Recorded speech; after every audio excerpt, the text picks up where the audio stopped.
Welcome back to Dad's True Revenge. First, we owe you an apology. We've been away longer than we wanted to be, and we appreciate every single one of you who stuck around and kept checking in. That means more than you know. Now, grab your snacks, get comfortable, and remember, the people in these stories had every chance to behave themselves. They just chose wrong. And before this video ends, we have an important announcement for this community. You're going to want to stick around for that. Drop a comment. You're going to love it here. 77 years on this earth, and I thought I'd seen every flavor of stupid. Turns out, I hadn't tasted my own sons yet. Let me back up. My name is Elvis Sinclair. Not the Elvis, though I've been known to clear a room with my voice too. Just not in the way that earns applause. I live in Coral Gables, Florida, in a 4-bedroom colonial on Alhambra Circle that I paid off in 1998 with money I earned building a construction supply business from a single pickup truck and a bad back. I am 77 years old. I drink my coffee black. I voted in 11 presidential elections, and I do not under any circumstances tolerate being made a fool of. My son, Nelson Sinclair, is 40 years old and lives 12 minutes away in a 3-bedroom Craftsman in Pinecrest, a house I own, incidentally, which will become relevant very shortly. Nelson is tall, handsome in the way that makes people trust him too quickly, and has the moral backbone of warm tapioca. His wife Millie is 34, a pediatric nurse with laugh lines and a kind soul, and she is the only person in this story who doesn't deserve what happened to her. She's also the only one who came out the other side better than she went in. Nelson and Millie had gone to the Bahamas for 10 days. Second anniversary trip. I was the one who gave them the travel vouchers, because I am, apparently, a generous fool. It was a Tuesday in late October. Still 82 degrees in Miami, because Florida doesn't believe in autumn. I'd hired Rosa Torres, my housekeeper's cousin, a small Guatemalan woman with an iron constitution and exactly zero patience for nonsense, to go over to Nelson's house while they were gone. Clean the gutters, wipe down the baseboards, air the place out. I was doing my son a favor. I was always doing my son a favor. Rosa called me at 11:14 in the morning. I know because I was watching The Price is Right, and someone had just overbid on a jet ski. Mr. Sinclair. Her voice was a tight wire. There is someone in the attic. I muted the television. What do you mean, someone? Crying. A girl, I think. It is not the television, sir. I checked. The television is off. I didn't say anything for a moment. My brain, still sharp, thank you very much, was already running the calculations. Nelson and Millie were in Nassau. The house was locked. No one had a key except me, Rosa, and Nelson himself. I didn't know it yet, but this was the moment the whole thing began to unravel. Don't open the attic, I said. I'm on my way. I drove those 12 minutes in 9.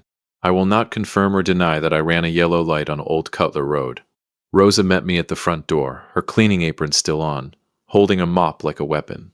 Good instincts. Upstairs, she whispered. The pull-down door. I can still hear her. I went up alone. I pulled the attic cord. The ladder unfolded with a tired groan, and before I'd even climbed 3 steps I could smell it, a closed-in smell like someone had been living up there. Candles, a sleeping bag, the papery scent of books. I climbed. She was sitting in the far corner under a battery-powered lantern, hugging her knees to her chest. A girl, young, maybe 19, maybe less, with dark hair and her mother's eyes. I didn't know whose mother yet, but I would. She had a half-eaten bag of pretzels next to her, 3 library books, a phone charger snaking to an extension cord that ran through a small hole in the drywall, and the general composure of someone who'd been caught red-handed, but was already preparing her next lie. I looked at her. She looked at me. You must be Mr. Sinclair, she said, very calm, recalibrating fast. I am, I said, and you're in my attic.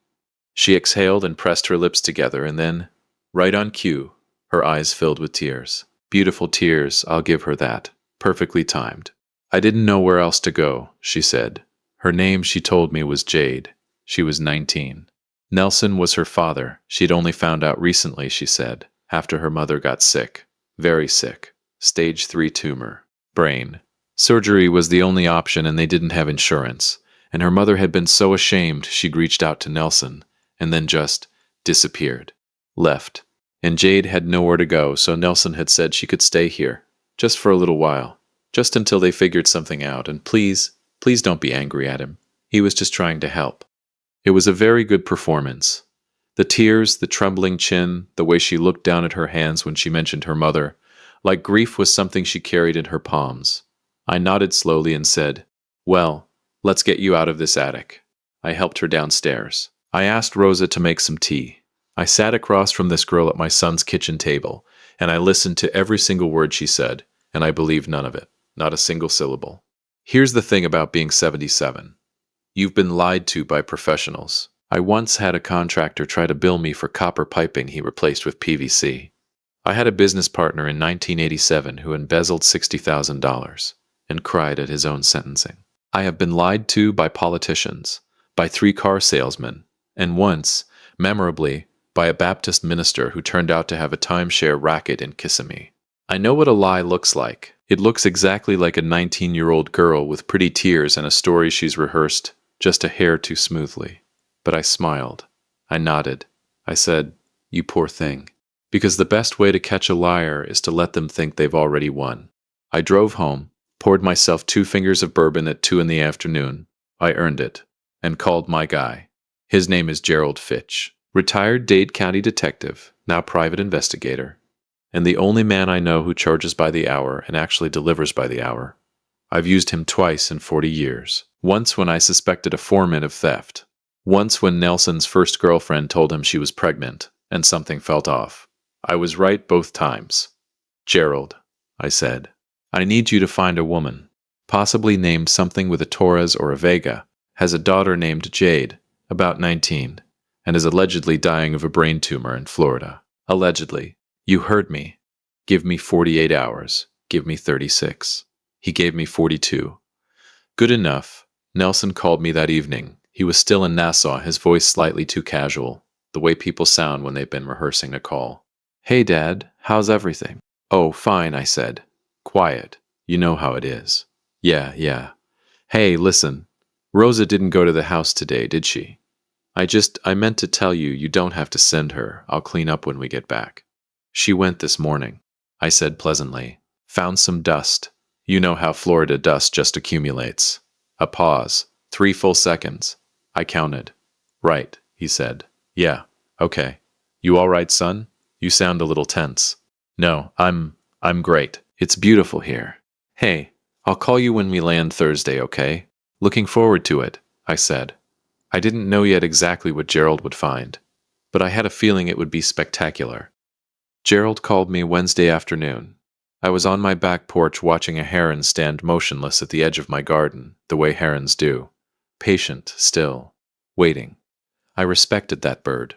"Okay," Gerald said. "So there's no record of a terminal brain tumor patient matching the description you gave in any Miami-Dade, Broward, or Monroe County hospital system in the last 6 months." Surprise, surprise. But here's the thing, Elvis. The girl, Jade, her last name is Whitmore. Her mother is a woman named Diane Whitmore, 43, lives in Hialeah. And Diane Whitmore is not dying. She is, in fact, extremely alive. She posted a selfie at Bayside Marketplace 12 days ago and was tagged at a happy hour in Wynwood last Saturday. I closed my eyes. The heron didn't move. "Is there any connection to my son?" "That's the part you're gonna love," Gerald said. Nelson Sinclair and Diane Whitmore, they had a relationship about 20 years ago, 3, maybe 4 months. She got pregnant, he paid her off, signed something informal, no court involvement. Classic rich kid with a guilty conscience arrangement. She took the money, and he took his freedom, and apparently neither one said a word until now.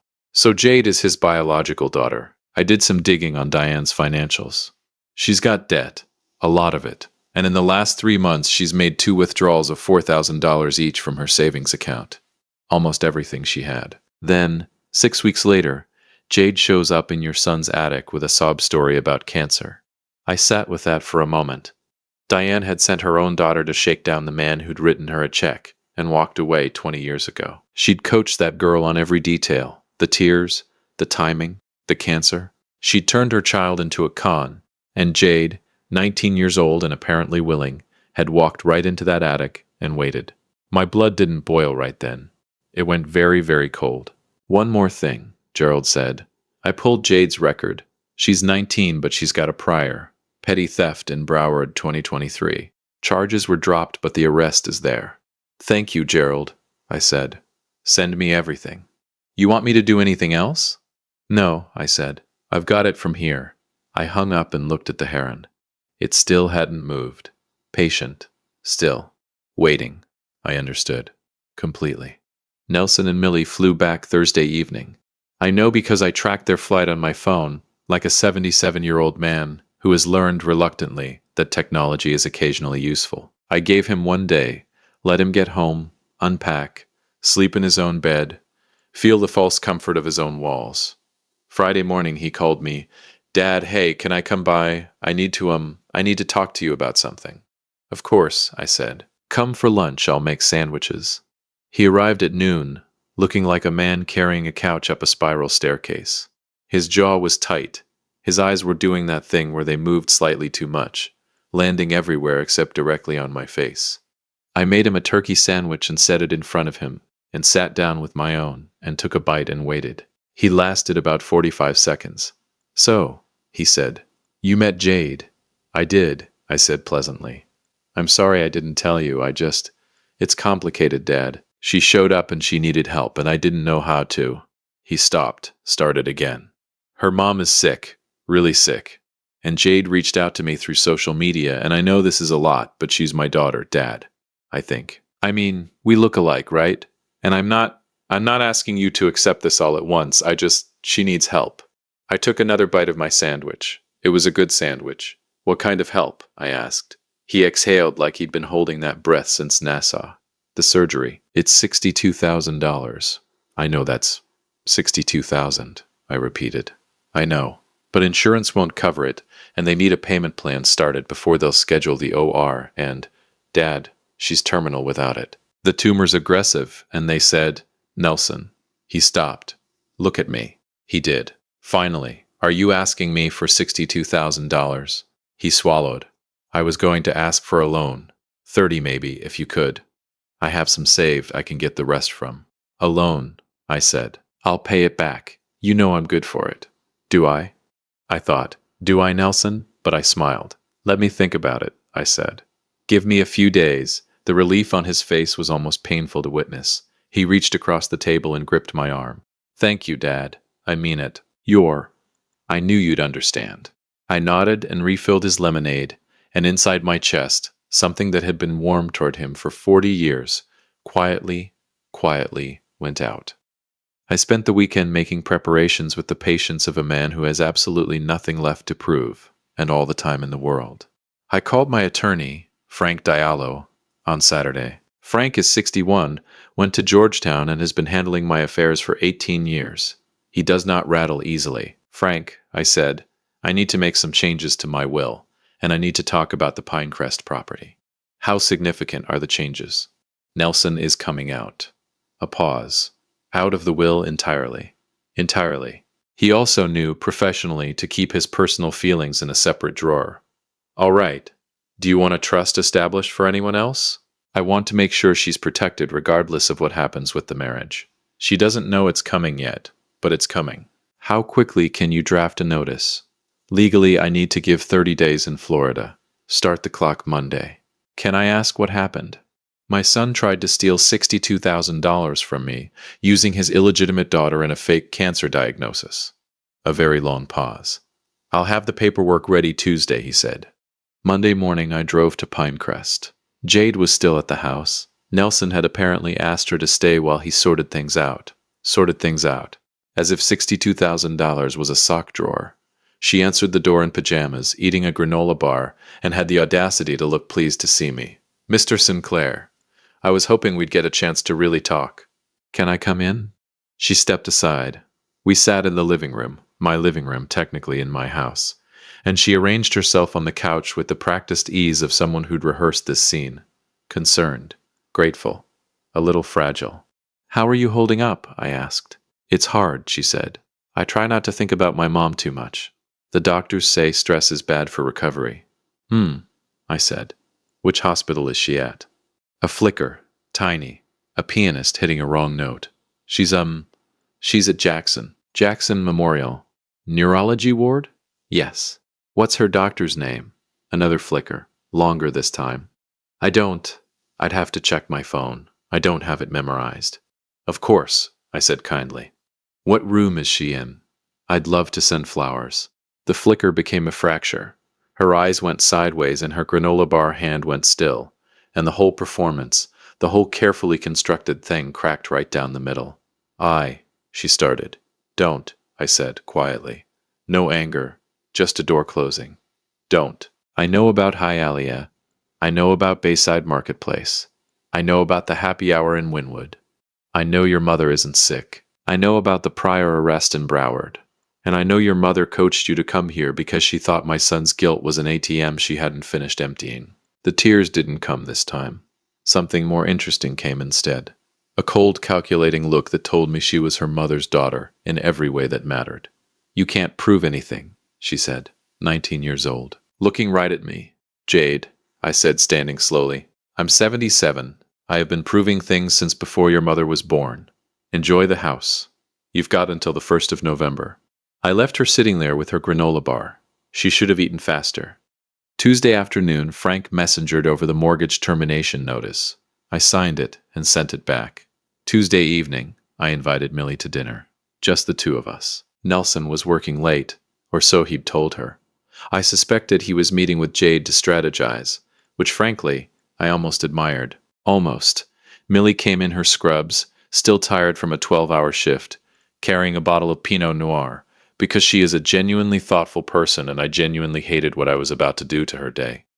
I poured us both a glass and I sat her down and I said, Millie, I need to tell you some things, and I need you to know that I am telling you because I love you, and because you deserve the truth more than you deserve the comfortable version. Diane Whitmore, the arrangement 20 years ago, the money, Jade, the attic, the fake cancer, the $62,000 ask. I showed her Gerald's report. I showed her Diane's social media, the Bayside selfie, the Wynwood tag, the woman who was very much alive and had sent her teenage daughter to run a con on a man who didn't even have the decency to have properly wronged her. Millie didn't cry. That surprised me. She went very still, the way the heron goes still, and she listened to every word, and when I was done, she picked her wine glass back up and drank half of it in one go. How long have you known? She asked. 6 days. And Nelson, he asked you for money? 30,000 minimum. Towards 62. She set the glass down again, precisely. Like she was placing evidence. He told me we were getting his dad a gift. He asked me if we had 3,000 in the joint account. The room was very quiet. Millie, I need a minute, she said. Not angry, not weeping. Just, I need a minute. She pressed her fingertips to her mouth and stared at the middle distance and processed the information the way competent people do. Fully, unflinchingly, all the way to its conclusions. Then she looked at me. What are you going to do? I've already done most of it, I said. Frank is changing my will. Nelson is out. The mortgage termination notice goes to him Thursday. Jade is gone November 1st. I paused. I'm giving you a trust, regardless of what you decide about the marriage. She shook her head. Elvis, you don't have to. I know I don't have to, I said. I want to. You're the only person in this mess who didn't deserve any of it. She looked at me for a long moment, and her eyes went wet, finally, but not the kind of wet that's weakness. The kind that's grief, real grief. For the marriage she thought she had, for the man she thought she knew, for the version of her life that had been running behind her back on a different track entirely. I want to be there, she said quietly, when you tell him. I considered that. Thursday, I said. Dinner, my house. She nodded, finished her wine, stood up straight. I didn't know it yet, but Millie was going to be just fine, more than fine. But Thursday was still 2 days away, and there was one more call to make. Wednesday morning, I called the Dade County Economic Crimes Unit. I'd gotten the right number from Gerald. I spoke to a detective, Anita Correa, who had the no-nonsense voice of a woman who'd heard every version of every story, and was not interested in the decorative ones. I told her the situation. I sent her Gerald's full report. I offered to provide my own statement. The daughter is 19, she confirmed. Yes, as of March. So she's an adult at the time of the alleged fraud. Yes, she is.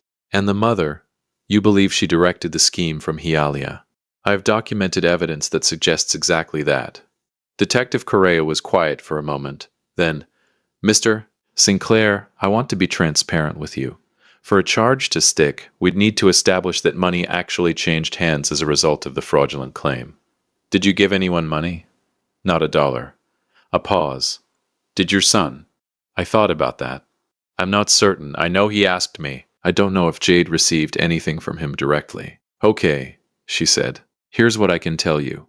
If Nelson Sinclair made payments to this girl based on the fraudulent claim, and if the girl made material misrepresentations to obtain those funds, that's wire fraud at minimum, possibly conspiracy. And the mother, if she directed it, is exposed too. She paused again. Do you have any reason to believe money did move from your son to the girl?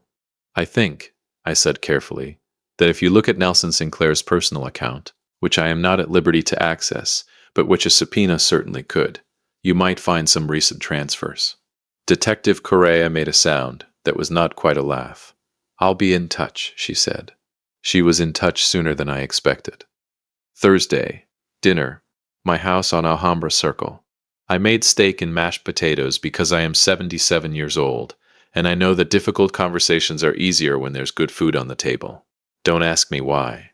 It just is. Nelson arrived at 6:30, still in his work clothes, looking somewhat better than he had on Friday. He'd made a decision somewhere in the last week. I could see it in the set of his jaw. He decided to be confident, to own the narrative, to walk in here and make the ask properly, and charm his way through it the way he'd charmed his way through 40 years of being handsome and plausible. He walked into my dining room and found Millie already seated. He stopped. Hey, he said. Millie, I didn't know you were. Sit down, Nelson, I said. Something shifted behind his eyes. He sat. I let the silence sit for a moment, the way you let steak rest before you cut it. Then I set Gerald's report on the table. Then Diane's social media printouts. Then the formal mortgage termination notice, which Frank had made very crisp and official looking because Frank understands presentation. Nelson looked at the papers. He didn't touch them. Dad, he said. His voice was careful, controlled. Let me explain. Diane Whitmore is not dying, I said. I know. Jade was sent here to run a con. I know that too. I know about the two $4,000 withdrawals from Diane's account. I know about the prior arrest. I know you asked Millie to pull $3,000 from the joint account. I know you asked me for $30. And I know. I slid one last piece of paper across, a bank statement Gerald had obtained through a source I didn't ask him to name, that you already transferred $8,000 to an account registered to Jade D. Whitmore on October 19th. Nelson's face went gray. Nelson. Millie's voice was very quiet. $8,000. Millie. You told me we were buying your dad a gift. I know. It's not what it looks like, the girl needed. She needed nothing, I said, except an audience. And you gave her one. And you lied to your wife. And you tried to lie to me. Nelson's hands went flat on the table. She's my daughter, Dad. She is my daughter. That part's real. A DNA test would. Probably, I agreed. She's probably yours. Which makes this worse, not better. Because her mother turned her into a weapon and aimed her at you, and your response was to hide her in an attic and come to me with a fabricated medical emergency. The room was very quiet. The mortgage notice, I said, nodding toward the paper, is formal. You have 30 days. The property is mine. The will has been changed. Frank finalized it this morning. You are no longer a beneficiary. I paused. Millie is. Nelson's head snapped toward me. What? Whatever happens with your marriage, she'll be taken care of. That decision is made, and it is not reversible. Dad, you can't. Nelson. I looked at my son. Really looked at him the way you look at something you love and have lost simultaneously. I can. I built everything in this family. I supported you when your first business failed, and your second. I bought the house you live in. I gave you the vacation that started this whole circus, and you tried to use me. You looked me in the face over a turkey sandwich, and you tried to take $30,000 from me with a lie. I let that sit. I'm not angry. I'm done. There's a difference. Nelson looked at Millie. She was looking at her plate. Millie, he said, desperate now. Please, just let me explain, she said softly. I heard everything, Nelson. I've been sitting here since 6 o'clock listening to your father explain my own marriage to me. She finally looked up. I called a lawyer this afternoon. I served mashed potatoes. It was very good. The consequences, when they came quickly and without mercy. which is exactly how consequences should come. Detective Correa called me the following Monday.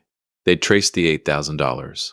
They'd spoken to Jade. Jade, it turned out, had not been entirely prepared for a detective with a subpoena and the relaxed certainty of someone who did this for a living. She'd lawyered up, but not before saying 3 or 4 things she shouldn't have, including confirming that her mother had, in her words, set up the whole thing, and that she'd been just doing what she was told. Diane Whitmore was arrested on a Thursday. Conspiracy to commit wire fraud. The $8,000 was enough, because it had crossed accounts in 2 different counties, which made it federal adjacent, which made it the kind of thing that prosecutors liked to pick up and run with when they were bored with routine cases. Jade was arrested 3 days later. Same charge as a co-conspirator. Her prior in Broward didn't help her. Her lawyer got her a plea arrangement. She would eventually serve 60 days in county and 3 years of probation. But the arrest record stood. Permanent. Adult. Real. I did not feel triumphant about that part. Jade was 19 and probably should have had a better mother. But she was also an adult who'd made adult decisions, and the world is not built to accommodate people who weaponize other people's guilt for profit. I felt something more like, this is how the ledger balances. Sad but square. Millie filed for divorce in November. She was efficient about it, the way competent people are. She'd already moved her things out of the Pinecrest house before the 30-day notice expired. She took her scrubs, her Vitamix, her mother's china, and the Pinot Noir she brought to my dinner table and never finished. She left Nelson the good couch because she is, fundamentally, a kinder person than the situation required. Nelson lost the house December 1st. He moved into an apartment in Kendall that I know cost him more than he could comfortably afford, because Kendall was the compromise between his pride and his emptied savings account. He still called me twice in November. I answered both times. I was not unkind. I was not warm either. I was precisely what I am, a 77-year-old man who has made his peace with a disappointing chapter and turned the page. I heard through Frank, who has always had an excellent ear for these things, that Nelson tried to hire a lawyer to contest the will revision. The lawyer took a retainer and then called Frank, and then the retainer was returned, because there was simply nothing to contest. The will was valid, the decisions were mine, the property was mine. All of it, every brick and dollar and square foot, was mine, because I built it, and because the law on its better days rewards people who actually build things. It is January now, early. The mornings in Coral Gables are cool enough to drink coffee on the back porch without sweating through your shirt, and I have been doing exactly that. The heron is back. It stands at the edge of my garden every morning like a gray monk, patient, precise, entirely indifferent to anything that doesn't swim. Rosa Torres came back to clean last week. I gave her a holiday bonus and a bottle of the good rum, because if she hadn't called me on that October Tuesday, this whole thing might have metastasized into something I couldn't surgically remove. She accepted both gifts with the brisk nod of a woman who doesn't need to be thanked more than once. Millie came by last weekend with takeout from a Cuban place on Miracle Mile that she knows I like. We ate at my kitchen table and she told me about a new position she'd been offered, head of pediatric triage at Baptist Hospital. She was considering it. She looked rested. She looked, genuinely, better than I'd seen her look in 2 years. You know, she said, picking at her rice, I keep thinking I should be angrier. Are you not? I was. For about 3 weeks I was furious, and then I just got tired of it. And then I thought, what did I actually lose? She tilted her head. A house that wasn't mine, a marriage I was carrying alone, and a man who looked me in the face every day and kept a whole secret person in an attic. She paused. When you put it that way, I agreed. She smiled. It reached her eyes. Thank you, Elvis, for telling me the truth. You deserved it, I said. You always deserved it. She left around 8. I washed the dishes. I still wash my own dishes because I am 77, not dead. And I poured a small bourbon and went out to the back porch and stood in the Florida dark. My business is paid for. My house is paid for. My conscience is clean. My will is airtight. My heron, if it's the same one, and I believe it is somewhere out there in the night, standing perfectly still in the dark, waiting with enormous patience for something worth striking at. I understand that bird completely. 77 years old. Still standing. Don't make me look in my attic. Before we go, we need to talk to you. Not as content creators, not as storytellers, but just as people who genuinely value every single person in this community. Now, the important announcement. Before we go, we need to talk to you, not as content creators, not as storytellers, but just as people who genuinely value every single person in this community. Our channel recently got demonetized, which means we've lost access to memberships and a lot of the perks we used to offer right here. It's been a tough season, not gonna lie, but we're not going anywhere. Because of you. We've set up a Ko-fi page, that's K-O-F-I, pronounced just like coffee, and the link is in the description and on our bio. For the price of a cup of coffee, you can join our exclusive membership and get access to things like exclusive content and stories, direct messages with us, exclusive requests, discounts, and shop items we don't share anywhere else. Every single contribution, no matter the size, goes directly into keeping these stories alive. The research, the writing, the late nights making sure every twist hits just right. If this community has ever made you feel something, made you laugh, kept you up at night, or made a long commute fly by, this is your chance to be part of keeping it going. We'd be so grateful to have you with us over there. The link is in the description and on our bio. Come find us. The coffee's on you. The stories are on us. As always, thank you for being a part of this sphere.